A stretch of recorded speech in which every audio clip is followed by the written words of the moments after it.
الحمد لله رب العالمين والصلاة والسلام على رسوله الأمين محمد وآله وصحبه أجمعين ما بعد. بزرگان محترم، خلفائے راشدین سیریز میں 3 خلفائے راشدین کا تذکرہ آپ کے سامنے پیش کیا جا چکا ہے. ابو بکر، عمر اور عثمان رضی اللہ عنہم کی زندگی، ان کی سیرت، ان کی شخصیت اور ان کا دور خلافت، اس پر تفصیل کے ساتھ آپ کے سامنے باتیں آ چکی ہیں. اب آخری کڑی ہے ہمارے اس خلفائے راشدین سیریز کی، حضرت علی ابن ابی طالب رضی اللہ عنہ کی شخصیت. آخری چوتھے خلیفہ، 4 خلفاء میں سے چوتھے خلیفہ، گرچہ ان کے بعد ان کے بیٹے حضرت حسن رضی اللہ عنہ بھی خلفائے راشدین کی فہرست میں شمار ہوتے ہیں. چوتھے خلیفہ حضرت علی ابن ابی طالب رضی اللہ عنہ کے اوپر بھی ہم آج کی قسط میں ان کی زندگی، ان کی سیرت، ان کے کردار، ان کے فضائل اور رسول اللہ صلی اللہ علیہ وسلم نے ان کے بارے میں جو مناقب بیان کیے ہیں اس کے اوپر کریں گے. اور اگلی اور آخری قسط اس رمضان کی انشاءاللہ ان کے دور حکومت اور اس وقت ہونے والے جو مسائل تھے اور جو حالات تھے ان کے اوپر گفتگو کے ذریعے سے ختم کی جائے گی. حضرت علی رضی اللہ عنہ تمام خلفاء میں سب سے زیادہ حضور اکرم صلی اللہ علیہ وسلم کے قریبی رشتہ دار تھے. علی ابن ابی طالب ابن ہاشم ابن عبد المطلب ابن ہاشم ابن عبد مناف. ابو طالب جو حضرت علی کے والد ہیں وہ عبد المطلب کے بیٹے تھے، اور ابو طالب حضور صلی اللہ علیہ وسلم کے چچا تھے، عبداللہ کے بھائی تھے. ان کے باپ عبد المطلب تھے، جن کے باپ ہاشم، ان کی طرف سے حضور اکرم صلی اللہ علیہ وسلم کا خاندان بنو ہاشم کہلاتا ہے.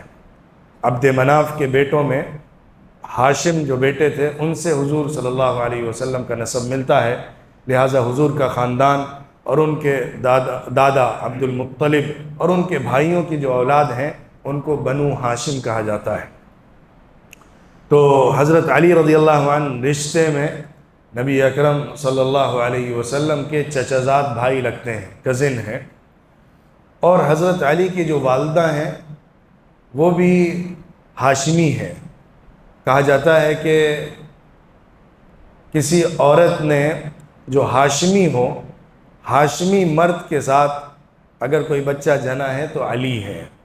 یعنی اکثر ہاشمی قبیلے کے مردوں کی شادیاں بنو ہاشم سے باہر ہوتی تھیں.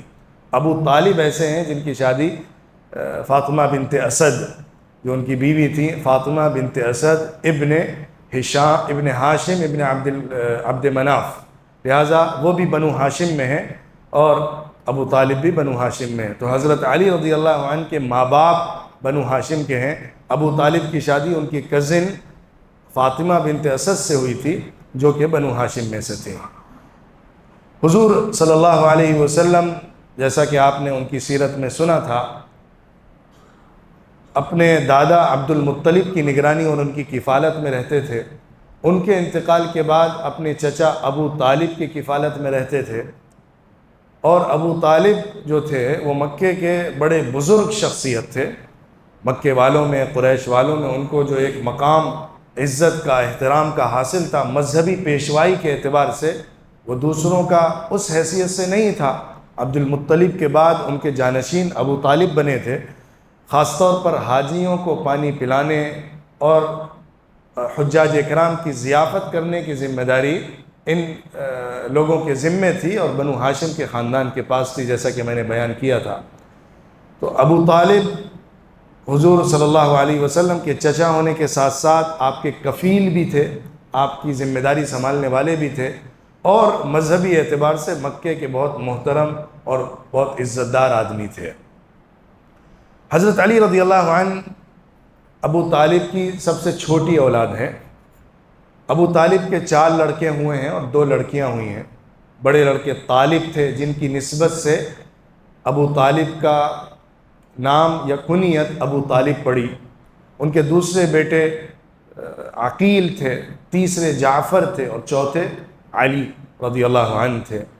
اور دو بیٹیاں تھیں ان کی، ایک کا نام فاختہ ذکر کیا گیا ہے، اور دوسری کا نام ایک کا نام ام ہانی، جن کا نام فاختہ بتایا جاتا ہے، لیکن ان کا مشہور جو ہوئیں وہ ام ہانی کے نام سے ہوئیں، اور دوسری بیٹی ان کی جمانہ تھی۔ تو حضرت علی رضی اللہ عنہ کے 3 بھائی اور 2 بہنیں تھیں۔ حضرت علی ابتدائی عمر میں ابو طالب کے ساتھ ہی رہتے تھے، بچپن ان کا گزرا۔ جب وہ 5-6 سال کے 7 سال کے بالکل چھوٹے ہی تھے، تب حضور اکرم صلی اللہ علیہ وسلم نے ان کو اپنی کفالت میں لے لیا تھا، گویا کہ گود لے لیا تھا۔ اصل میں ابو طالب نے حضور صلی اللہ علیہ وسلم کو پالا تھا اور ان کے اوپر پورا خرچ کیا تھا اور ان کی ذمہ داری سنبھالی تھی۔ ابو طالب کی اولاد زیادہ تھی اور وہ بہت مالدار آدمی نہیں تھے، ذرا مشکل حالات تھے ان کے اوپر۔ تو حضور اکرم صلی اللہ علیہ وسلم نے اپنے دوسرے چچا عباس رضی اللہ عنہ سے کہا، کیوں نہ ہم اور آپ چل کر ابو طالب سے بات کریں اور ان کے بچوں کی ذمہ داریاں اپنے اوپر لے لیں، ان کے اوپر ذرا بوجھ ہو جاتے ہیں زیادہ بچے، تو ہم ان کی کفالت لے لیتے ہیں۔ تو عباس رضی اللہ عنہ تیار ہوئے، یہ دونوں حضرات آئے اور ابو طالب سے کہا کہ ہمیں اپنے بچے کفالت کے لیے دے دیجئے۔ تو انہوں نے کہا، طالب کے بارے میں تو آتا ہے کہ وہ کسی سفر میں غائب ہو گئے تھے، ان کا زیادہ ذکر نہیں ملتا ہے تاریخ میں۔ دوسرے بچے جو ان کے عقیل تھے، ان کے بارے میں انہوں نے کہا کہ عقیل مجھے بہت قریب ہیں اور محبوب ہیں، اگر ان کو چھوڑ دو تو بہتر ہے، اس کے علاوہ تم کسی کو بھی چن لو۔ تو عقیل کو انہوں نے اپنے پاس رکھا، جعفر اور علی ان 2 بچوں کو انہوں نے کہا کہ تم دونوں لے لو۔ تو حضرت عباس نے جعفر رضی اللہ عنہ کو اپنی کفالت میں لے لیا اور حضور صلی اللہ علیہ وسلم نے حضرت علی کو اپنی کفالت میں لے لیا۔ ان تمام بھائیوں کے درمیان 10 سال کا گیپ تھا، ایک بھائی کے سب سے بڑے طالب، پھر جعفر، پھر عقیل، پھر دوسرے نمبر پہ عقیل، تیسرے نمبر پہ جعفر، چوتھے نمبر پہ علی۔ تو 10 سال کے گیپ کے ساتھ یہ بچے تھے۔ تو حضرت علی رضی اللہ عنہ سب سے چھوٹے عمر کے تھے اور حضور نے ان کو بالکل بچپن میں لے لیا تھا، گویا کہ یوں سمجھیے کہ حضور صلی اللہ علیہ وسلم کے بیٹے کی طرح پلے تھے۔ وہ حضور کے گھر میں رہے، حضور کے ساتھ رہے، حضور کی تربیت میں رہے، حضور کی گود میں پلے، اور حضور صلی اللہ علیہ وسلم نے ان کو بالکل اپنے بچے کی طرح ٹریٹ کیا، پھر اپنی سب سے محبوب بیٹی سے شادی اور نکاح کرایا۔ تو اس طرح ان کی حیثیت حضور کے بیٹے کی طرح تھی، یہ ان کا مقام ہے۔ حضور اکرم صلی اللہ علیہ وسلم پر جب وحی نازل ہوئی، آپ نے اسلام کا اعلان کیا، تو سب سے پہلے جن لوگوں نے اسلام کو قبول کیا ہے ان میں حضرت علی ابن ابی طالب ہے۔ حضرت علی سب سے پہلے اسلام لانے والے ہیں، یا ابو بکر رضی اللہ عنہ سب سے پہلے اسلام لانے والے ہیں، یا زید ابن حارثہ سب سے پہلے ایمان لانے والے ہیں، یا عورتوں کے اعتبار سے خدیجہ رضی اللہ عنہ سب سے پہلے اسلام لانے والی ہیں۔ اس پر الگ الگ رائے ہیں، روایتیں مختلف ملتی ہیں۔ لوگوں نے جمع کرنے کے لیے ایسا کہا ہے کہ عورتوں میں سب سے پہلے حضرت خدیجہ ایمان لائی ہیں، مردوں میں سب سے پہلے حضرت ابو بکر ایمان لائے ہیں، آزاد کردہ غلاموں میں سب سے پہلے زید ابن حارثہ ایمان لائے، بچوں میں سب سے پہلے حضرت علی رضی اللہ عنہ ایمان لائے۔ لیکن محسوس ہوتا ہے واقعات سے اور حضور اکرم صلی اللہ علیہ وسلم پر جب وحی نازل ہوئی تھی اس کے بعد کے جو حالات تھے، اس سے معلوم ہوتا ہے کہ ظاہر ہے گھر کے افراد کے سامنے سب سے پہلے ایمان پیش کیا گیا ہوگا، گھر کے لوگوں کے سامنے سب سے پہلے ایمان کی بات آئی ہوگی، اور حضور اکرم صلی اللہ علیہ وسلم کے گھر کے افراد میں سب سے قریبی حضرت علی ہی تھے، لہٰذا وہی ہیں جو سب سے پہلے ایمان لانے والے ہیں۔ پھر دوسرے لوگوں میں، باہر والوں میں سب سے پہلے حضرت ابو بکر رضی اللہ عنہ نے ایمان قبول کیا ہے۔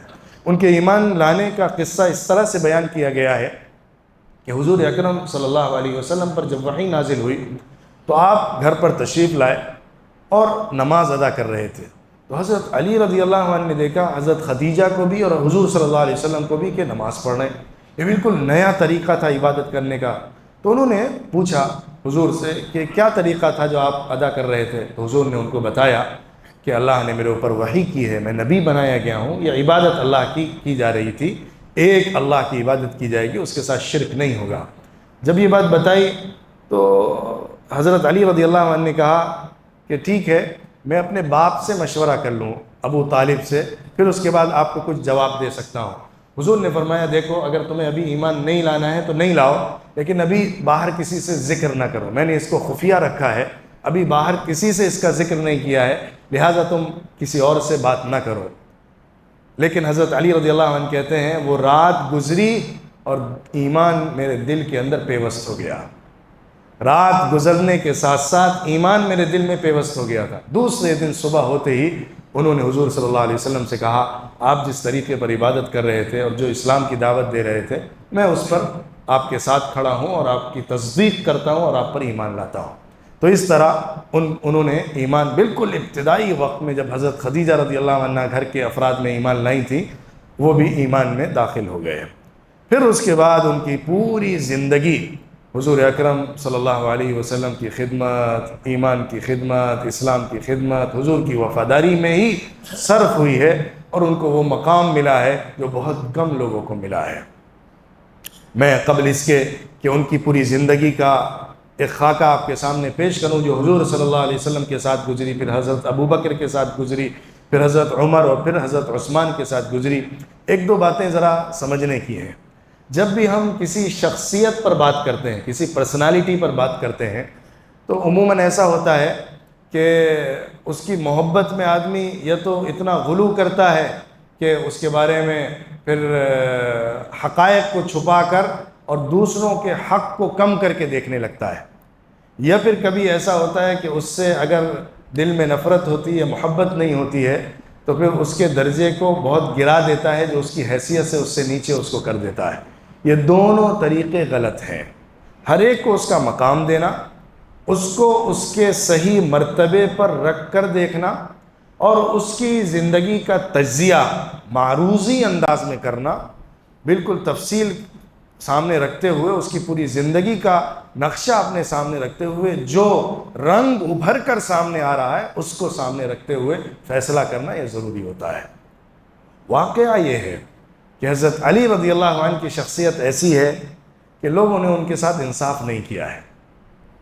جن شخصیات کو پورا انصاف نہیں ملا ہے تاریخ کے اندر، ان میں ایک حضرت علی رضی اللہ عنہ بھی ہے۔ ان کا جو مقام ہے، ان کی جو حیثیت ہے، وہ اس طرح سے نہیں دی گئی جس طرح سے دی جانی چاہیے تھی۔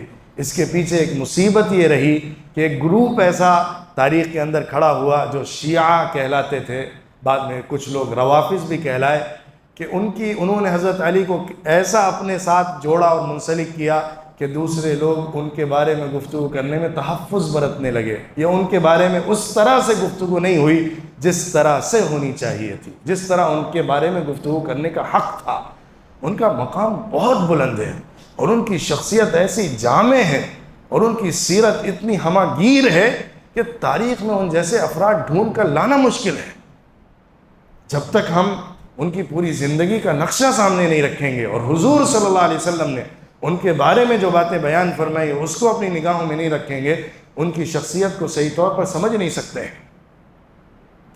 میں ان کی شخصیت پر گفتگو کروں اس سے پہلے آپ کو ایک بات سمجھ لینی چاہیے کہ حضور اکرم صلی اللہ علیہ وسلم نے ایک خبر دی تھی حضرت علی رضی اللہ عنہ کے حوالے سے، جو تاریخ میں ثابت ہوئی۔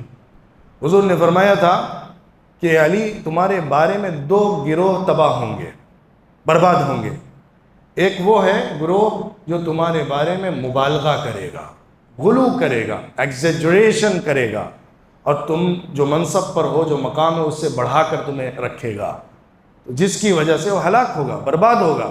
اور دوسرا وہ ہے جو تمہارا حق نہیں مانے گا، جو تمہیں تمہارا مقام نہیں دے گا، جو تم سے بغض رکھے گا، تم سے نفرت کرے گا، وہ بھی ہلاک ہوگا۔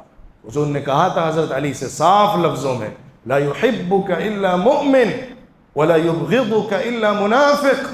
میں آپ کے سامنے جو حدیثیں بیان کروں گا وہ بالکل صحیح حدیثیں ہیں، کوئی اعتراض نہیں ان حدیثوں پر، وہ شیعوں کی روایتیں نہیں ہوں گی، بالکل صحیح مستند حدیثیں میں آپ کے سامنے پیش کروں گا۔ حضور اکرم صلی اللہ علیہ وسلم نے فرمایا تھا، اے علی تم سے صرف وہ محبت کرے گا جو ایمان والا ہے، اور تم سے جو نفرت کرے گا وہ منافق ہی ہوگا۔ تم سے نفرت کرنے والا منافق ہی ہو سکتا ہے، اور تم سے محبت کرنے والا ایمان والا ہی ہو سکتا ہے۔ لہٰذا حضرت علی سے محبت ایمان کی علامت ہے، اور حضرت علی سے نفرت اور بغض نفاق کی، ہیپوکریسی کی علامت ہے۔ حضرت علی رضی اللہ عنہ کے فضائل اور مناقب میں آگے آپ کے سامنے رکھوں گا، پہلے ان کی زندگی پر ایک طائرانہ نظر ڈال لیتے ہیں۔ حضور اکرم صلی اللہ علیہ وسلم پر جب وہ ایمان لائے تھے تو ان کی عمر تحقیق کے مطابق 10 سال تھی۔ 10 سال کی عمر کے تھے، کچھ روایات میں 5 بھی ہے، کچھ روایت میں 8 بھی ہے، لیکن زیادہ تحقیق یہ ہے کہ ان کی عمر اس وقت 10 سال تھی جب وہ حضور اکرم صلی اللہ علیہ وسلم پر ایمان لائے۔ یعنی جب نبی صلی اللہ علیہ وسلم 40 سال کے تھے تو حضرت علی رضی اللہ عنہ 10 سال کے تھے۔ 30 سال کا گیپ تھا جو ایک باپ اور بیٹے کے درمیان عموماً ہوا کرتا ہے۔ حضور اکرم صلی اللہ علیہ وسلم نے دعوت شروع کی اور سب سے پہلے اپنے خاندان کے افراد کے درمیان دعوت پیش کی۔ روایات میں موجود ہے کہ حضور نے جب اپنے بنو اعمام کے سامنے، اپنے کزنز کے سامنے، عبد المطلب کی اولاد کے سامنے جب اسلام کی دعوت پیش کی ایک خاص میٹنگ کے اندر، تو حضور نے فرمایا تھا من یوالینی، کون ہے جو میرے ساتھ ولایت کا رشتہ جوڑنا چاہتا ہے، کون ہے جو میرا ولی دنیا اور آخرت میں بننا چاہتا ہے۔ تو اس موقع پر صرف حضرت علی رضی اللہ عنہ جو ایک بچے تھے، 10-12 سال کے بالکل ابھرتے ہوئے ایک نوجوانی کی عمر میں داخل ہوتے ہوئے لڑکے تھے، انہوں نے کھڑے ہو کر کہا میں آپ کا ولی بنتا ہوں۔ حضور نے پھر اعلان کیا، پھر کھڑے ہو کر کہا میں آپ کا ولی ہوں۔ دوسرے خاندان کے افراد ہمت نہیں کر رہے تھے ساتھ دینے کا اور کھڑے ہونے کا۔ خاندان میں سے صرف حضرت علی رضی اللہ عنہ تھے جو حضور اکرم صلی اللہ علیہ وسلم کے ساتھ کھڑے تھے۔ پھر اس کے بعد آگے کی جتنی مہمات مکہ مکرمہ میں رہتے ہوئے حضور اکرم صلی اللہ علیہ وسلم نے کی ہیں، یعنی دعوتی مہمات، اس میں حضرت علی رضی اللہ عنہ حضور کے ساتھ رہے ہیں، حضور کے راست باز رہے ہیں، حضور اکرم صلی اللہ علیہ وسلم کے معتمد رہے ہیں۔ اور اس کا اظہار سب سے زیادہ اس موقع پر ہوتا ہے جب حضور اکرم صلی اللہ علیہ وسلم نے ہجرت کا فیصلہ کیا۔ ہجرت کے لیے حضرت ابو بکر صدیق رضی اللہ عنہ کا ساتھ چنا، ان کے ساتھ ہجرت کرنے کا فیصلہ کیا، لیکن مکہ مکرمہ میں اپنے گھر پر اپنے پیچھے حضرت علی رضی اللہ عنہ کو چھوڑا اور ان کو ذمہ داری دی کہ جو امانتیں میرے پاس موجود ہیں مختلف لوگوں کی، تم ان کو ادا کر کے میرے پاس آنا۔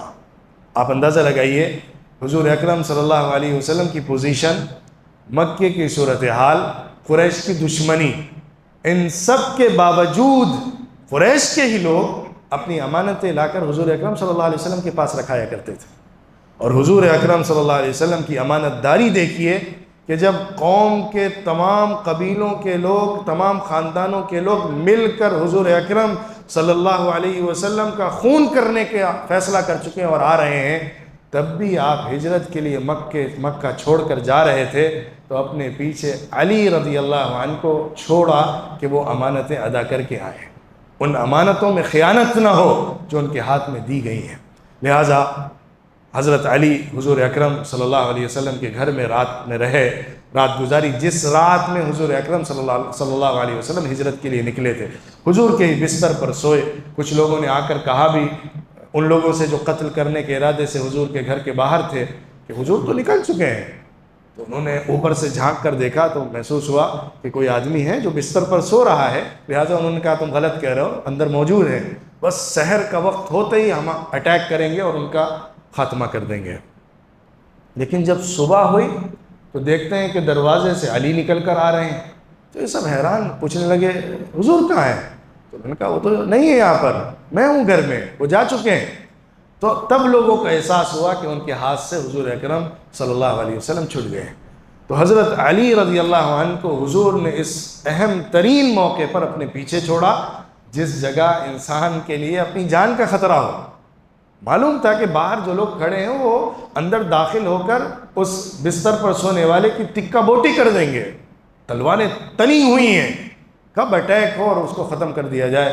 حضرت علی رضی اللہ عنہ کی وفاداری، ان کا اخلاص، ان کی جانثاری ثابت ہوتی ہے اس واقعے سے، کس طرح انہوں نے حضور اکرم صلی اللہ علیہ وسلم کی دی ہوئی ذمہ داری کو سنبھالا، پوری امانتیں ادا کی۔ پھر وہ ہجرت کے لیے آئے، رات میں سفر کر کے جاتے تھے، دن میں چھپے رہتے تھے، رات میں سفر کرتے تھے، دن میں کہیں گوشہ نشین ہو جاتے تھے۔ اس طرح وہ قباء میں پہنچے، جبکہ حضور اکرم صلی اللہ علیہ وسلم قباء میں ہی موجود تھے۔ وہ آ کر حضور سے مل گئے ساری امانتیں ادا کرنے کے بعد۔ پھر مدینہ منورہ میں وہ حضور اکرم صلی اللہ علیہ وسلم کے ساتھ تھے۔ دوسرا سال جب آیا حضور صلی اللہ علیہ وسلم کی ہجرت کا، تو حضور نے اپنی بیٹی فاطمہ رضی اللہ عنہا سے ان کا نکاح کرایا۔ حضرت علی نے رشتہ دیا یا حضور صلی اللہ علیہ وسلم نے ہی خود سے پسند ان کو کیا اور رشتہ دے کر گویا کہ ایک نکاح کرانے کا فیصلہ کیا، کیونکہ حضرت علی کے ولی بھی حضور ہی تھے، وہی ذمہ دار تھے حضرت علی کے۔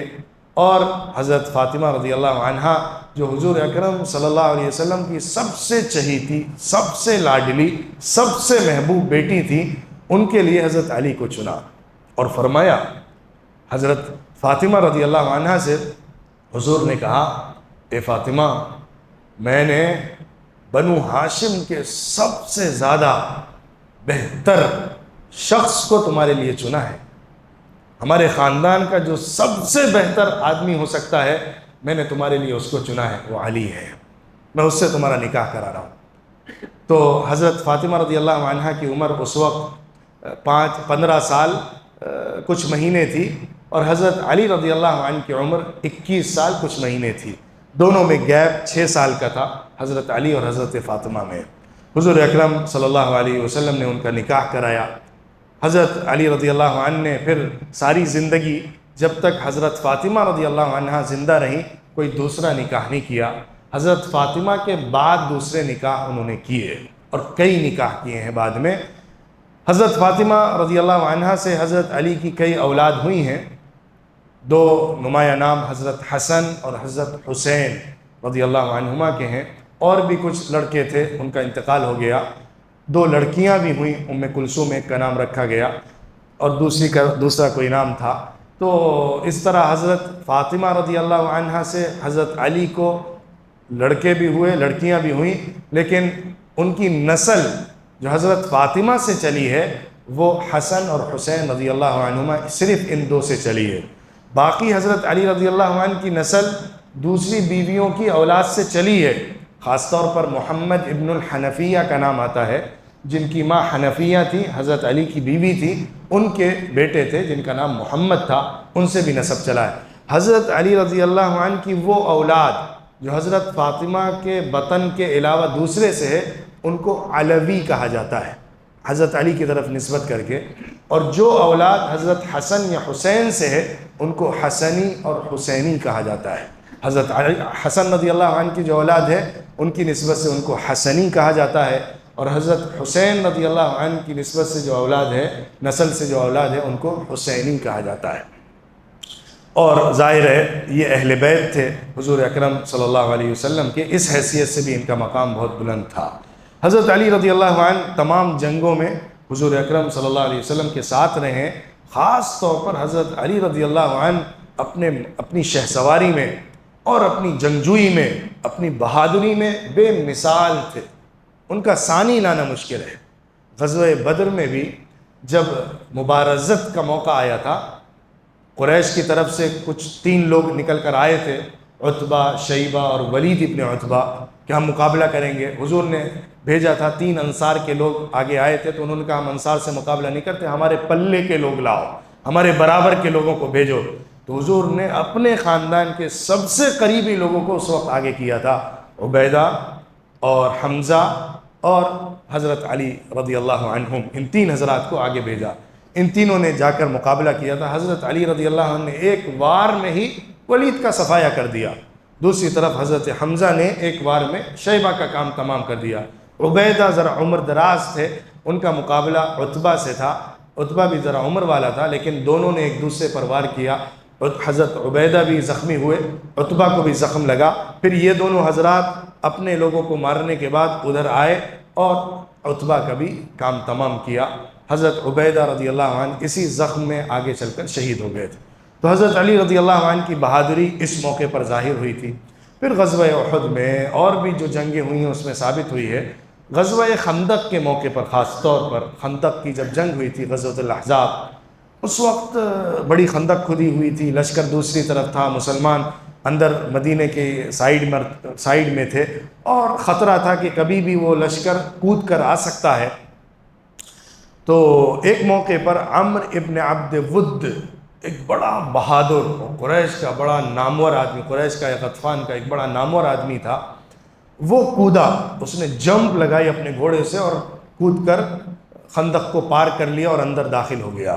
اس نے اعلان کیا میں یبارز، کون ہے جو میرے ساتھ مقابلے کے لیے آنا چاہتا ہے؟ کچھ روایات میں ایسا ہے کہ حضرت علی نے حضور صلی اللہ علیہ وسلم سے کہا مجھے اجازت دیجیے، حضور نے روکا، پھر اس نے آواز لگائی کوئی ہے جو مجھ سے مقابلہ کر سکتا ہو؟ تو حضرت علی نے پھر اجازت مانگی، حضور نے روکا، تیسری دفعہ جب اس نے کہا اور حضرت علی نے اجازت مانگی تو حضور نے کہا جاؤ۔ تو حضرت علی رضی اللہ عنہ اس کے مقابلے میں آئے۔ اس کے بارے میں موجود ہے کتابوں میں کہ اس شخص کو مانا جاتا تھا کہ 1000 شہ سواروں کے برابر وہ اکیلا ہے۔ اس کی طاقت، اس کی شجاعت، اس کی بہادری کا سکہ چلتا تھا، وہ بہت زیادہ اور سب سے بہادر لوگوں میں شمار کیا جاتا تھا۔ تو ظاہر ہے کوئی ہمت نہیں کر رہا تھا اس کی طرف بڑھنے کی۔ حضرت علی رضی اللہ عنہ آگے بڑھے اور اس نے کہا کون ہے؟ اس نے دیکھا کہ علی رضی اللہ عنہ، حضرت علی نے کہا میں ہوں۔ تو اس نے کہا تم میرے بھتیجے ہو، میں تمہارے ساتھ ایسا نہیں کرنا چاہتا اور تمہارا خون نہیں کرنا چاہتا، مجھے نہیں پسند ہے کہ میں تمہارا قتل کروں، اے بھتیجے، اے میرے پیارے، تم کیوں آئے ہو آگے؟ میں تمہارا خون نہیں کرنا چاہتا۔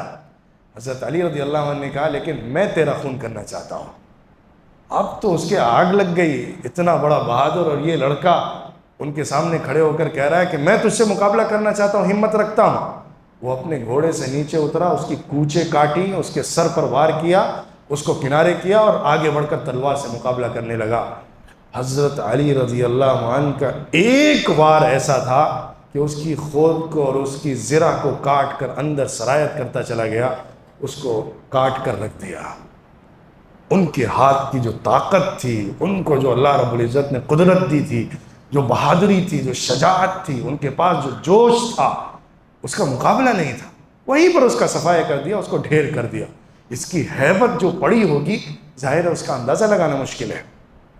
اسی طرح خیبر کے موقع پر جو یہودیوں کے ساتھ جنگ ہوئی تھی، مدینہ منورہ سے 70 میل کے فاصلے پر خیبر میں جہاں یہودی آباد ہوئے تھے، ان کی طرف سے بڑی سازشیں ہو رہی تھیں، تو حضور صلی اللہ علیہ وسلم نے وہاں مہم کی تھی، جنگ فرمائی تھی۔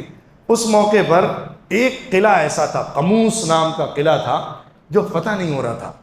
وہاں اندر ایسا زبردست انتظام تھا کہ اس کو فتح کرنا اور ان لوگوں کو ہرانا ممکن نہیں ہو رہا تھا۔ بہت دنوں تک محاصرہ رہا، گھیرے رہے، لیکن قلعہ فتح نہیں ہو رہا ہے۔ کئی مرحلوں میں خیبر کی جنگ ہوئی ہے، الگ الگ قلعے تھے جن کو فتح کیا جا رہا تھا۔ ایک دن حضور اکرم صلی اللہ علیہ وسلم نے کہا کل میں جھنڈا اس شخص کو دوں گا جو اللہ اور اس کے رسول سے محبت کرتا ہے اور اللہ اور اس کے رسول اس سے محبت کرتے ہیں۔ کل میں جھنڈا اس شخص کو دوں گا جو اللہ اور اس کے رسول سے محبت کرتا ہے اور اللہ اور اس کے رسول اس سے محبت کرتے ہیں، اور اللہ اس کے ہاتھ پر اس کو فتح کرے گا۔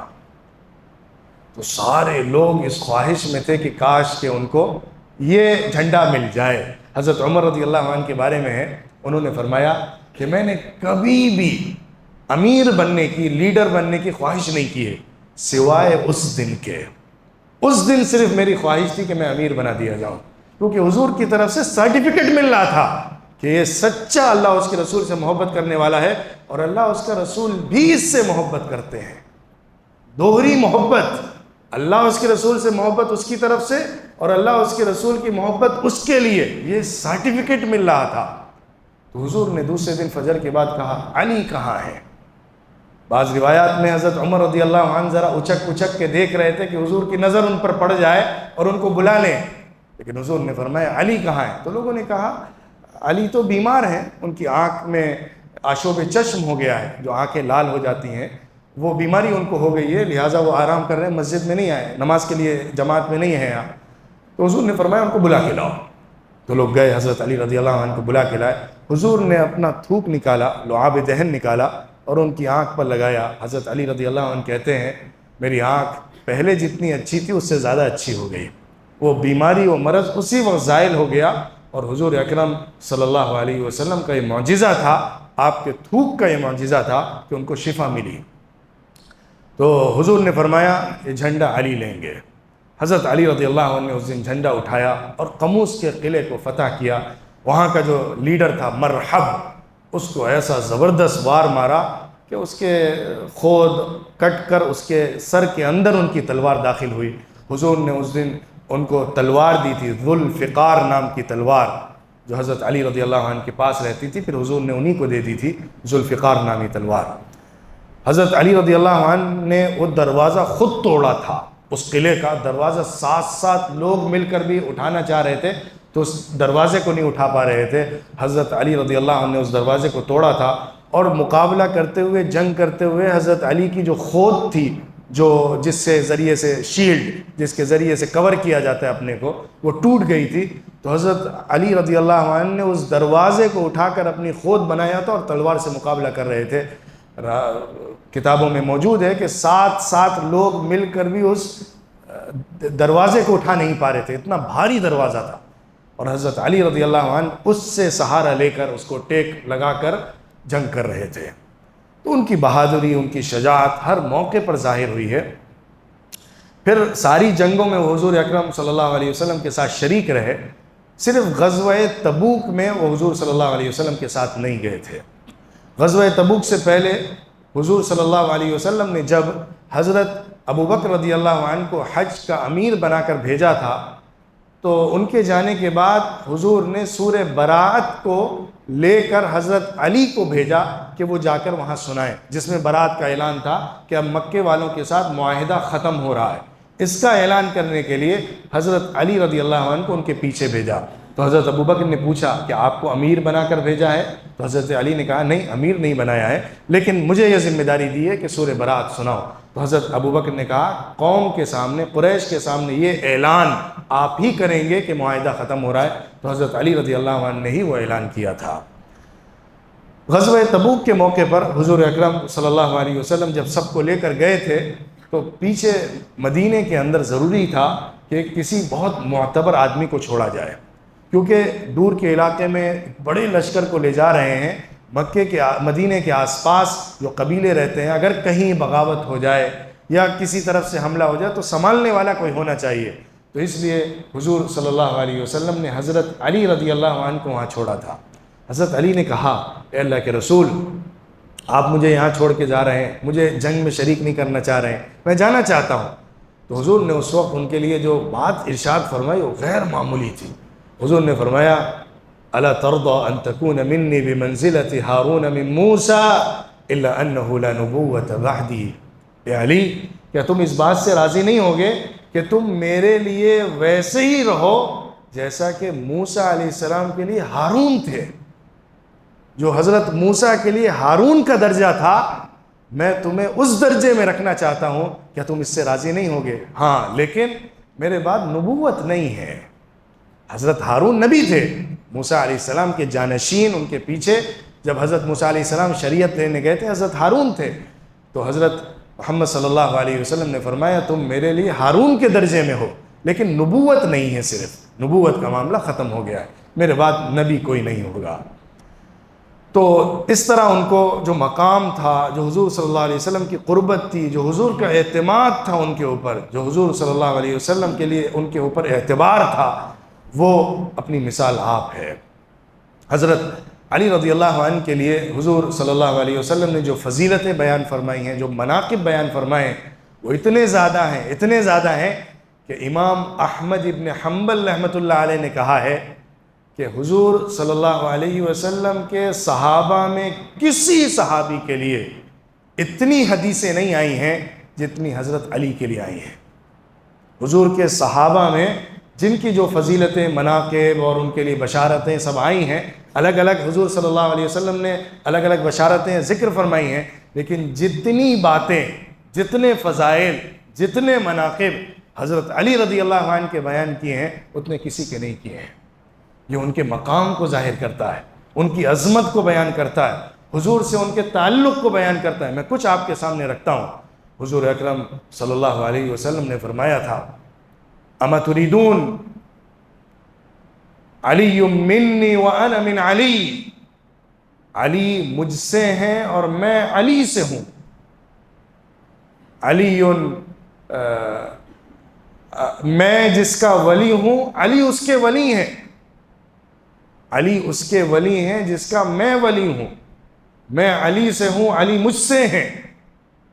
اور حضور صلی اللہ علیہ وسلم نے فرمایا کہ علی تم سے محبت صرف مومن کر سکتا ہے اور تم سے نفرت صرف منافق کر سکتا ہے۔ مسند احمد کے اندر ایک روایت ہے کہ حضور اکرم صلی اللہ علیہ وسلم نے فرمایا، جب لوگ کہہ رہے تھے کہ آپ اپنے بعد خلیفہ کو بنائیے، تو حضور اکرم صلی اللہ علیہ وسلم کسی کو منتخب نہیں کر رہے تھے، مسلمانوں کے اوپر ان کا معاملہ چھوڑا ہوا تھا۔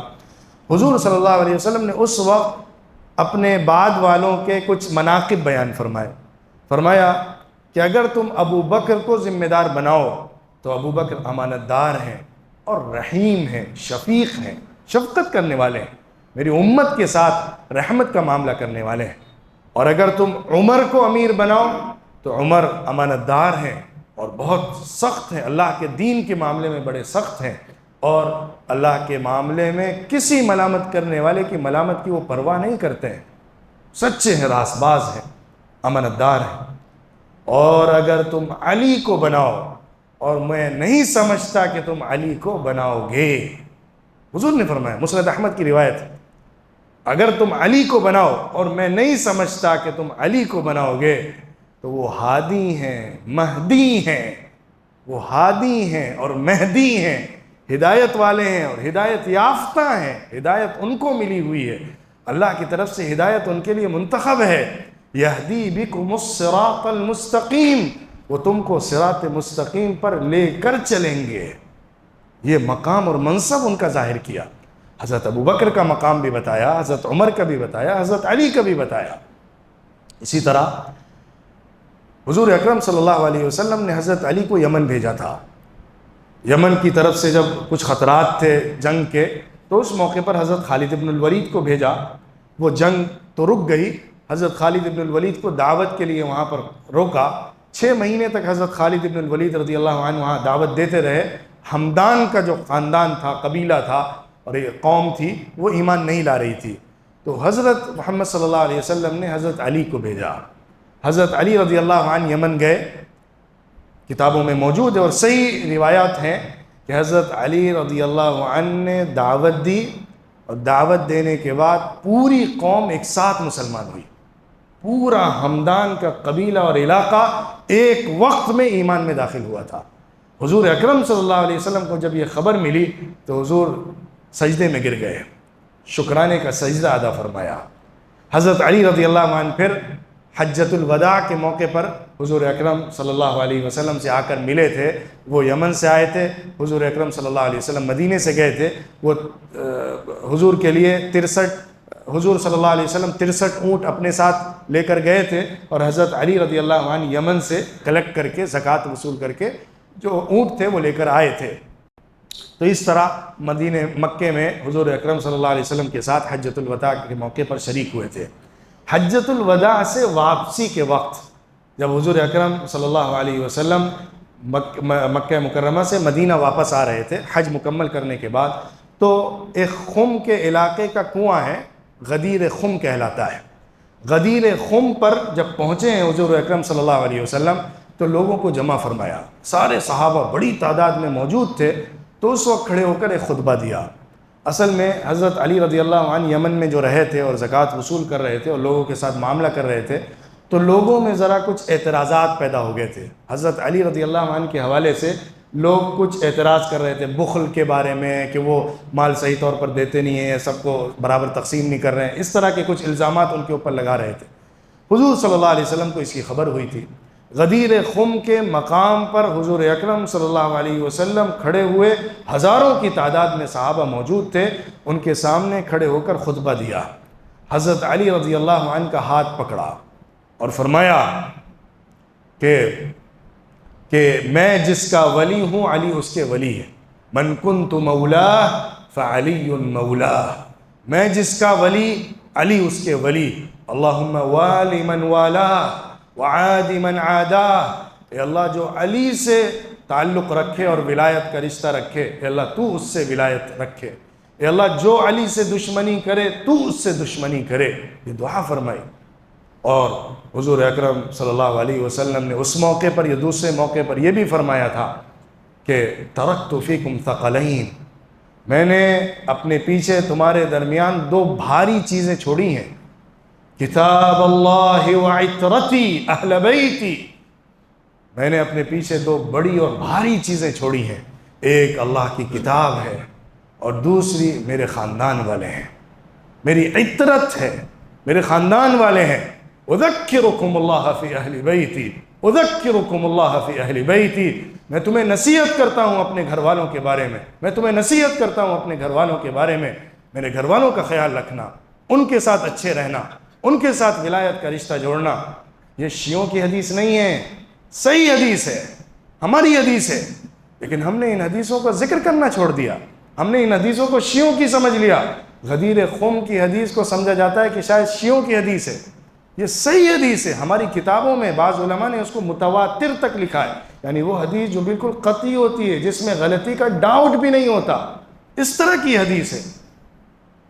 مدینہ منورہ میں ایک موقع پر حضور اکرم صلی اللہ علیہ وسلم نے حضرت علی کو، حضرت فاطمہ کو، حضرت حسن کو، حضرت حسین کو بلایا، اپنے ساتھ سمیٹا گود میں، اور ایک چادر تھی دھاری دار، اس کو ان سب کے اوپر ڈالا اور فرمایا انما یرید اللہ لیذھب عنکم الرجس اہل البیت، اللہ چاہتا ہے کہ گندگی کو تم سے ہٹا دے اے اہل بیت۔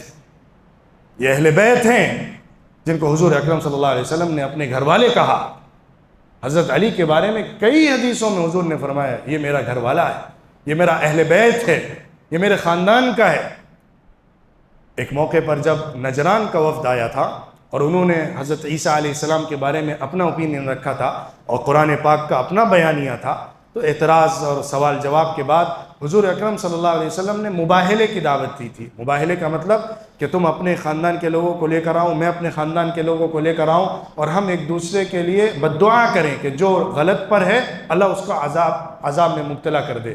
تو اس موقع پر حضور اکرم صلی اللہ علیہ وسلم نے حضرت علی کو بلایا، حضرت فاطمہ کو بلایا، حضرت حسن کو بلایا، حضرت حسین کو بلایا، اور فرمایا ہؤلاء اہل بیتی، یہ میرے گھر والے ہیں، میں ان کو لے کر نکل رہا ہوں، اے نجران والوں تم بھی آؤ۔ اللہ کی آیت نازل ہوئی تھی قل تعالوا ندعو ابناءنا وابناءکم ونساءنا ونساءکم وانفسنا وانفسکم ثم نبتہل فنجعل لعنت اللہ علی الکاذبین، جو مباہلے کی آیت ہے۔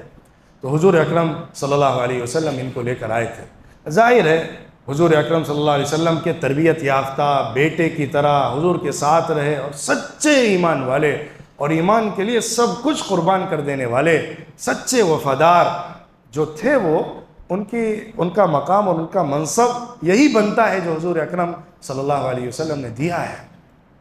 اور ان کے دونوں بیٹے حضرت حسن اور حسین جو حضور اکرم صلی اللہ علیہ وسلم کے نواسے ہیں، ان کو مقام دیا ہے اہل بیت ہونے کا، اہل بیت ہونے کی حیثیت سے ان کو مقام دیا گیا ہے، ان کو جنت کا سردار بنایا ہے۔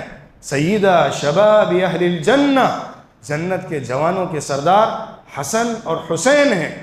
اور ان کی ماں اپنی بیٹی حضرت فاطمہ رضی اللہ عنہ کا مقام بیان فرمایا، سیدۃ نساء اہل الجنہ فاطمہ، فاطمہ جنت کی عورتوں کی سردار ہے، تمام جنت کی عورتوں کی سردار حضرت فاطمہ ہے۔ حضرت فاطمہ سے حضور کی محبت کا عالم یہ تھا کہ حضرت عائشہ نے بیان کیا ہے کہ حضور اکرم صلی اللہ علیہ وسلم جب بھی باہر جاتے تھے، سفر میں، جنگ میں، کسی بھی موقع پر، تو سب سے اخیر میں حضرت فاطمہ کو دیکھ کر جاتے تھے، آخری ملاقات حضرت فاطمہ سے کرتے تھے مدینے میں، اور جب بھی جنگ وغیرہ سے سفر سے واپس آتے تھے تو سب سے پہلے حضرت فاطمہ کے پاس جاتے تھے، ان سے ملتے تھے۔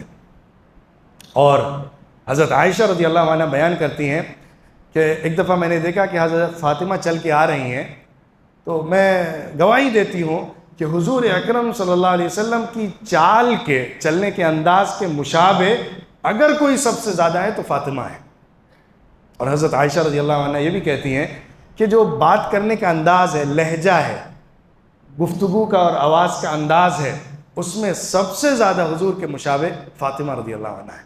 حضور نے حضرت فاطمہ کے بارے میں فرمایا فاطمہ تو بضعۃ منی، فاطمہ میرے جسم کا ٹکڑا ہے، فاطمہ میرے جسم کا ٹکڑا ہے، یؤذینی ما آذاہا ویریبنی ما رابہا، جس چیز سے اس کو تکلیف ہوتی ہے اس سے مجھ کو تکلیف ہوتی ہے، جس چیز سے اس کو رنج اور غم ہوتا ہے اس سے مجھ کو غم ہوتا ہے۔ یہ حضور اکرم صلی اللہ علیہ وسلم نے ان کے حق میں فرمایا۔ حضرت علی رضی اللہ عنہ حضور صلی اللہ علیہ وسلم کے انتہائی مقرب، انتہائی فضیلت والے اور انتہائی اعلیٰ ترین مقام پر فائز اللہ کے رسول صلی اللہ علیہ وسلم کے صحابہ میں ان کو دوہرا مقام ملا ہوا ہے۔ ایک تو صحابی ہونے کا شرف، صحابی ہونے کا ایک اپنا شرف ہے جس میں دوسرے سارے صحابہ شریک ہیں، لیکن اہل بیت ہونے کا شرف ہے، اہل بیت ہونے کا ایک الگ مقام ہے، ان کا ایک الگ منصب ہے۔ حضور اکرم صلی اللہ علیہ وسلم نے اپنے گھر والوں کے لیے زکوٰۃ کو جاری نہیں کیا، جائز نہیں ٹھہرایا کہ میرے خاندان کے لوگوں کے لیے زکوٰۃ نہیں ہے۔ حضرت علی کو، حضرت حسن کو، حضرت حسین کو منع کیا زکوٰۃ دینے سے، یہاں تک کہ حضرت علی کو زکوٰۃ کلیکٹ کرنے کے لیے بھی نہیں بھیجا، کیونکہ زکوٰۃ جو کلیکٹ کرتے تھے ان کو اس میں سے دیا جاتا تھا، تو فرمایا ہم تم کو نہیں دے سکتے، اس میں سے تمہارا حصہ نہیں لگایا جا سکتا، تم اہل بیت ہو۔ قرآن میں ایک آیت ہے کہ اللہ فرماتا ہے کہ جو پچھلے امتوں کے بنی اسرائیل کے بڑے علماء اور دینی اور مذہبی پیشوا ہوا کرتے تھے، وہ لوگوں کا مال ناحق کھاتے تھے، وہ اپنے مذہبی رنگ کا اور اپنے مذہبی پیشوا ہونے کا اور اپنے دین کا استعمال کر کے لوگوں سے مال وصول کرتے تھے۔ تو آپ دیکھیے کہ اللہ کے رسول صلی اللہ علیہ وسلم نے اپنے خاندان والوں کے لیے زکوٰۃ، جو سب سے بڑا کلیکشن ہے اسلامی ریاست کے اندر، جو سارے حصوں سے جمع کر کے بیت المال میں لایا جاتا ہے، اس سے اپنے خاندان والوں کو محروم کر دیا، اس میں حصہ نہیں لگایا ان کا۔ ایک موقع پر حضرت حسن رضی اللہ عنہ ایک کھجور اٹھا کر کھا رہے تھے تو حضور نے فرمایا بخن بخن، پھینک دو اس کو، ارے ارے تو چھوڑو اس کو۔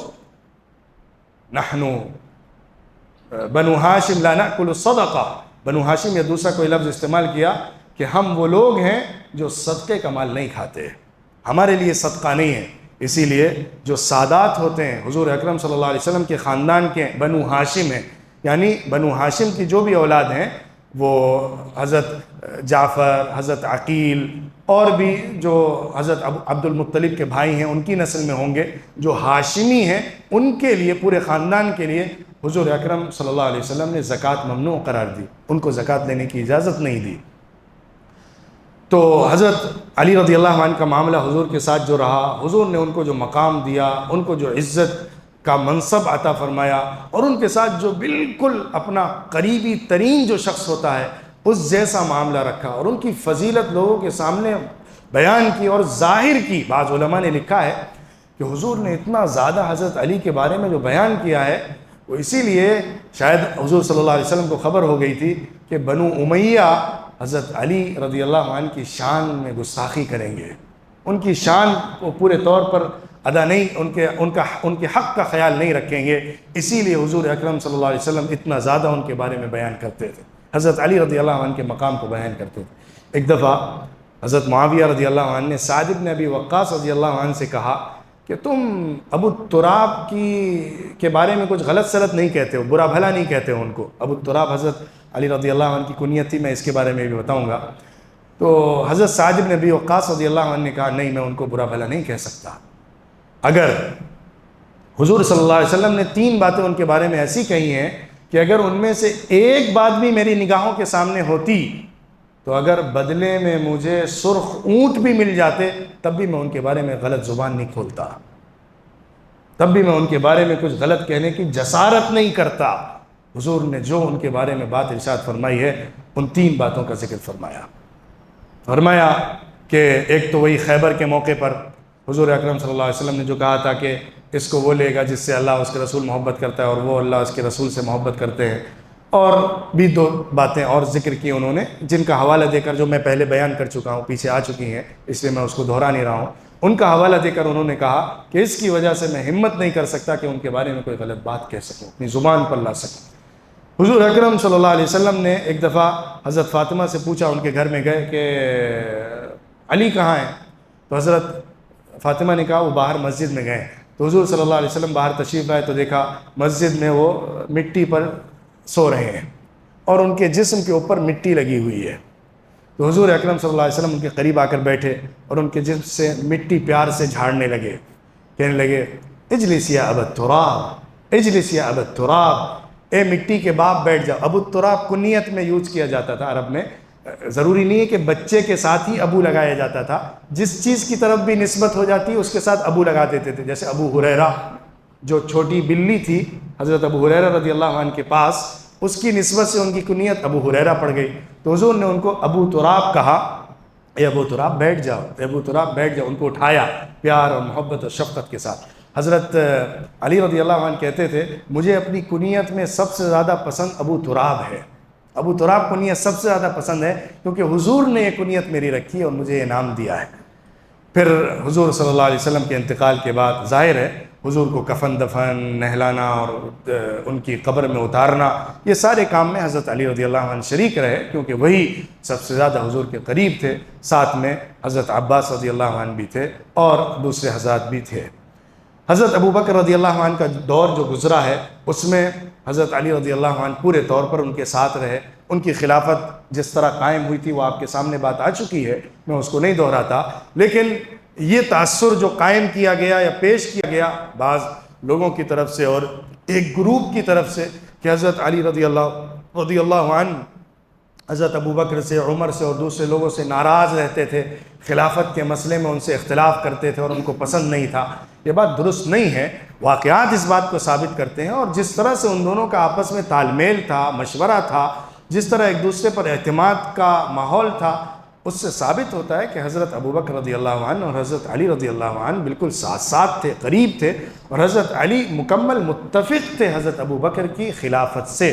البتہ ان کو اس بارے میں ضرور تھوڑا سا ایک کبیدگی تھی ان کے اندر کہ مشورے میں ان کو شامل نہیں کیا گیا، جس کا اظہار بھی انہوں نے کیا تھا، لیکن انہوں نے بالکل ابتدائی وقت میں صحیح روایات سے جو بات ثابت ہے حضرت ابو بکر کے ہاتھ پر بیعت کی تھی، اور حضرت ابو بکر بھی اہل بیت کا مقام سمجھتے تھے، ان کے ساتھ ویسے ہی معاملہ کرتے تھے۔ ایک دفعہ حضرت حسن رضی اللہ عنہ گھر سے نکل کر آئے، کھیل رہے تھے، حضرت علی رضی اللہ عنہ نے ان کو دیکھا، حضرت ابو بکر رضی اللہ عنہ نے ان کو دیکھا، حضرت علی بھی وہاں پر موجود تھے، تو حضرت ابو بکر جلدی سے آگے بڑھے اور اٹھا کر اپنے کاندھے پر بٹھایا اور فرمانے لگے کہ اے حسن، تم نبی صلی اللہ علیہ وسلم سے زیادہ ملتے ہو، علی سے اتنا نہیں ملتے۔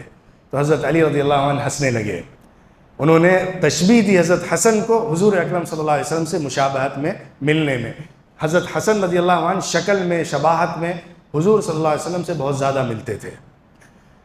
تو اس کے علاوہ بھی تمام اہم مشوروں میں حضرت علی حضرت ابو بکر کے ساتھ ہیں۔ حضرت علی رضی اللہ عنہ حضرت ابو بکر کی کیبنٹ کا حصہ ہیں، تمام ریاستی امور کے اندر ان سے مشورہ لیا جاتا تھا، اور بھی کتنے بے شمار واقعات ہیں جس میں ان دونوں کا آپس میں اعتماد ظاہر ہوتا ہے۔ حضرت عمر رضی اللہ عنہ کے دور میں بھی حضرت علی رضی اللہ عنہ بالکل ان کے ساتھ رہے، بلکہ حضرت عمر رضی اللہ عنہ تو ان کو اتنی اہمیت دیتے تھے کہ کوئی اہم ترین فیصلہ بغیر حضرت علی کے مشورے سے طے نہیں کرتے تھے۔ صحیح سند سے ثابت ہے کہ حضرت علی رضی اللہ عنہ حضرت عمر رضی اللہ عنہ کے بارے میں کہ وہ اللہ کی پناہ مانگا کرتے تھے، دعا کرتے تھے کہ اللہ مجھ پر کوئی مشکل وقت اور مشکل مسئلہ ایسا نہ آئے کہ میرے ساتھ ابو الحسن نہ ہو، میرے پاس کوئی ایسا مسئلہ پیش نہ ہو کہ جس وقت میرے پاس ابو الحسن نہ ہو، یعنی حضرت علی رضی اللہ عنہ۔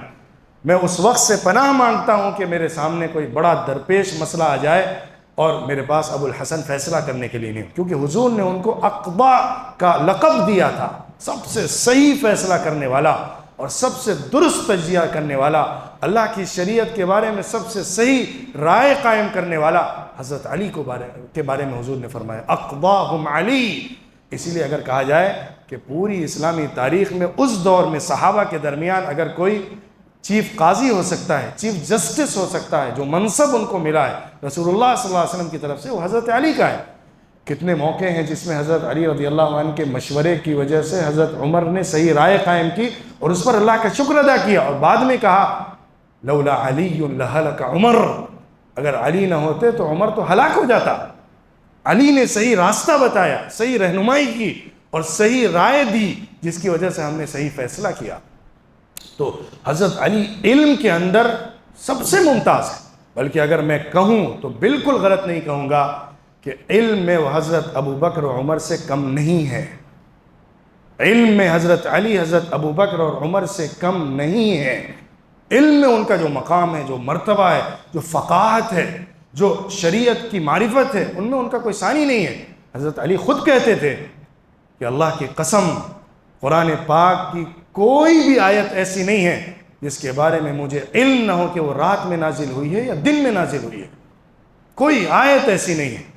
اللہ کی کتاب کا علم، رسول کی احادیث کا علم، شریعت کا علم ان کو بہت زیادہ تھا. ان کے پاس جو معرفت تھی، جو علم تھی، اور ذہانت تھی، حکمت تھی، اس میں ان کا کوئی ثانی نہیں ہے. لہٰذا بعد میں ان کے جو اسٹینڈز ہیں جو انہوں نے لیے ہیں وہ تاریخ کے بے مثال اسٹینڈ ہیں، اور تاریخ نے ثابت کیا ہے کہ وہ برحق تھے، وہی حق پر تھے، اور انہی کے ذریعے سے حق ثابت ہوا ہے. تو حضرت عمر رضی اللہ عنہ کے ساتھ بھی ان کا ایسا ہی معاملہ رہا، اور حضرت عمر بھی اہل بیت کا بڑا لحاظ کرتے تھے. حضرت عمر رضی اللہ عنہ حضرت حسین سے کہتے تھے تم مجھ سے ملنے نہیں آتے ہو، مجھ سے ملنے آیا کرو. تو حضرت عمر کے بلانے پر ایک دفعہ حضرت حسین گئے تھے، لیکن دیکھا کہ خاص مجلس حضرت عمر کی چل رہی ہے، خلوت میں وہ کچھ میٹنگ کر رہے ہیں. باہر حضرت عمر کے بیٹے عبداللہ ابن عمر بیٹھے ہوئے ہیں. تو انہوں نے سوچا عمر کے بیٹے جب باہر بیٹھ کر انتظار کر رہے ہیں تو ظاہر ہے میں تو اندر نہیں جا سکتا، یہ سوچ کر وہ واپس آ گئے. بعد میں حضرت عمر ملے کہ تم ملنے نہیں آئے. تو انہوں نے کہا میں آیا تھا لیکن میں نے دیکھا عبداللہ باہر بیٹھے ہوئے ہیں اور آپ کی کچھ خاص مجلس چل رہی ہے تو اس لیے نہیں آیا. تو حضرت عمر نے اس وقت ایسا جملہ فرمایا جو بتاتا ہے کہ یہ صحابہ اکرام جو تھے ان کا اہل بیت کے ساتھ کیا رشتہ تھا، کیا محبت تھی، کیا تعلق تھا. حضرت عمر نے کہا کہ عبداللہ کو جتنی اجازت دینے کی اجازت ہے اس سے زیادہ تم کو ہے. عبداللہ جو اجازت لے کر آئیں گے اس سے زیادہ حق تم کو ہے اندر آنے کا. اور فرمایا اللہ کا احسان ہے، یہ فرمایا حضرت عمر نے کہ ہمیں جو ایمان کی دولت ملی ہے، ہمیں ایمان نصیب ہوا ہے، یہ سب سے پہلے اللہ کے احسان سے ہوا ہے، پھر تمہارے خاندان کا احسان ہے. اے حسین تمہارے خاندان کا احسان ہے کہ ہمیں ایمان کی دولت ملی ہے اللہ کے احسان کے بعد. تو اہل بیت کے مقام کو سمجھنا، ان سے محبت رکھنا، ان کے درجے کو ماننا اور ان کو ان کا درجہ دینا، یہ ایمان کا حصہ ہے، ایمان کا مطالبہ ہے، رسول اللہ صلی اللہ علیہ وسلم کی تعلیمات ہیں. مصیبت یہ ہے کہ اہل بیت کو اور حضرت علی کو، حضرت حسن اور حسین کو محبت کے نام پر شیعوں نے اپنے ساتھ کر لیا. سنی حضرات نے ان کے بارے میں، ظاہر سی بات ہے جو حق پر ہیں وہ ان سے محبت رکھتے ہیں، لیکن شیعوں کی نفرت میں اور ان سے اپنے کو دور کرنے کے لیے اہل بیت سے محبت سے بھی اپنے کو دور کیا. یہ بھی غلط ہے. اہل بیت سے محبت رکھنا، ان کو ان کا مقام دینا یہ بھی ضروری ہے، لیکن دوسرے صحابہ کا جو مقام ہے، حضرت ابو بکر کا جو منصب ہے، حضرت عمر کا جو مقام اور مرتبہ ہے، جو حضور صلی اللہ علیہ وسلم کا اعتماد ان کے لیے ہے، اس کو تسلیم کرنا بھی ضروری ہے. اس میں کوتاہی کرنا، اس میں کمی کرنا یہ بھی نقصان دہ ہے، اور اہل بیت کے فضائل اور ان کے مرتبے اور مقام میں کمی کرنا یہ بھی نقصان دہ ہے. دونوں میں بیلنس قائم کرنا اہل سنت کا طریقہ ہے. جو صحیح سنت کو فالو کرنے والے اور رسول اللہ صلی اللہ علیہ وسلم کی تعلیمات کو فالو کرنے والے ہیں وہ دونوں میں بیلنس قائم رکھتے ہیں. پھر حضرت عثمان رضی اللہ عنہ کا دور آیا تو اس میں آخر کے واقعات میں آپ کے سامنے میں نے ذکر کیا تھا کہ کس طرح حضرت علی نے حضرت عثمان کو پروٹیکشن دیا اور اپنے بچوں کو جانثار کیا، اپنے بچوں کو حضرت عثمان کی حفاظت کے لیے لگایا. حضرت عثمان کے گھر سے سب سے اخیر میں نکلنے والا اگر کوئی تھا تو وہ حضرت حسن ابن علی رضی اللہ عنہ تھے. تو اس طرح اہل بیت کا اور ان کا تعلق بھی آپ کے سامنے آتا ہے، اور حضرت علی رضی اللہ عنہ کی فضیلت، منقبت، عظمت بھی آپ کے سامنے آتی ہے. حضور کا اعتماد اور حضور نے جو بشارتیں ان کے بارے میں دی ہیں وہ بھی آپ کے سامنے آتی ہیں. امام نسائی رحمۃ اللہ علیہ نے پوری ایک کتاب لکھی حضرت علی رضی اللہ عنہ کے مناقب کے اوپر، جو چوٹی کے محدث ہے، سیاہ ستہ جن کی ہے. امام نسائی رحمۃ اللہ علیہ ان کے اوپر الزام لگایا گیا تھا کہ یہ شیعہ ہو گئے. انہوں نے ظاہر سی بات ہے اس دور میں کتاب لکھی تھی جب کہ لوگ حضرت علی کے بارے میں ذرا نفرت رکھتے تھے، یا ان کے بارے میں کچھ لوگ قدورت رکھتے تھے بنو امیہ کی وجہ سے، تو جس کی وجہ سے ان پر الزام بھی لگا کہ وہ شیعہ ہو گئے. یہاں تک کہ دمشق میں ان کو شام کی سرزمین پر وار کر کے شہید کیا گیا اس الزام میں کہ یہ شیعہ ہو گئے، کیونکہ انہوں نے کتاب لکھی تھی حضرت علی رضی اللہ عنہ کے بارے میں. اور ان سے پوچھا گیا کہ معاویہ کے بارے میں آپ حدیثیں سنائیے، تو انہوں نے کہا تھا میرے پاس نہیں ہے. تو لوگوں نے اس دشمنی میں کہ حضرت علی کی بڑائی زیادہ بیان کرتے ہیں، معاویہ کی نہیں بیان کرتے، ان کو شہید کر دیا تھا. تو تمام محدثین نے اپنی کتابوں میں اہل بیت کے فضائل بیان کیے ہیں، حضرت علی کے فضائل بیان کیے ہیں اور ان کے مقام کو ظاہر کیا ہے. لہٰذا حضرت علی کا حق سمجھنا، ان کے مقام کو جاننا ہمارے لیے ضروری ہے. تمام صحابہ کے فضائل کو جاننے کے ساتھ ساتھ اللہ رب العزت ہمیں ان کی اقتداء کرنے والا اور ان کی ہدایت کو اختیار کرنے والا جو مقام اللہ کے رسول نے ان کو ہادی اور مہدی کا دیا ہے اس سے اپنی زندگی منسلک کرنے والا بنائے۔ انشاءاللہ اگلی قسط میں ان کا جو دور خلافت ہے وہ کڑی آپ کے سامنے آئے گی، جو بڑا حساس موضوع ہے، بڑا سینسٹیو ہے۔ انشاءاللہ کوشش کی جائے گی کہ اختصار کے ساتھ آپ کے سامنے اس دور کو بھی رکھ دیا جائے۔ وآخر دعوانا ان الحمد للہ رب العالمین۔